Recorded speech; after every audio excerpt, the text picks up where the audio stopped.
Hello. Time for Chapter 2 of Roald Dahl's George's Marvellous Medicine. Chapter 2 is called The Marvellous Plan. George sat himself down at the table in the kitchen. He was shaking a little. Oh, how he hated Grandma.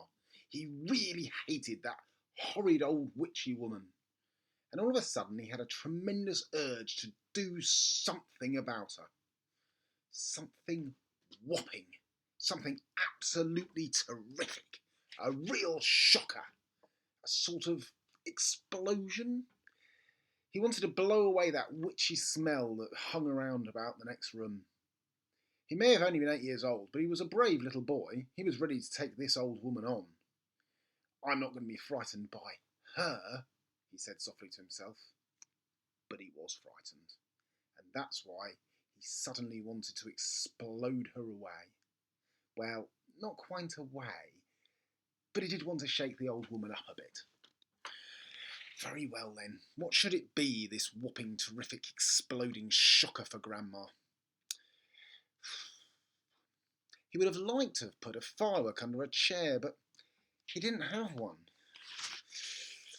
He'd like to put a long green snake down the back of the dress, but he didn't have a long green snake. He would have liked to have put 6 big black rats in the room with her and lock the door, but George didn't have 6 big black rats. And as George sat pondering this interesting problem, his eye fell upon the bottle of Grandma's brown medicine standing on the sideboard. Rotten stuff it seemed to be. 4 times a day, a large spoonful of it was shovelled into her mouth, and it didn't do her the slightest bit of good. She was always just as horrid as she'd been just before. The whole point of medicine, surely, was to make a person better. If it didn't do that, it was quite useless. So, George thought suddenly, aha! Ha-hum! I know exactly what I'll do. I'll make her a new medicine, one that is so strong and fierce and so fantastic it will either cure her completely or blow off the top of her head. I'll make her a magical medicine, a medicine no doctor in the world has ever made before. George looked at the kitchen clock. It said 10:05. There was nearly an hour left before Grandma's next dose was due at 11. Here we go then, cried George, jumping up from the table. A magical medicine it shall be.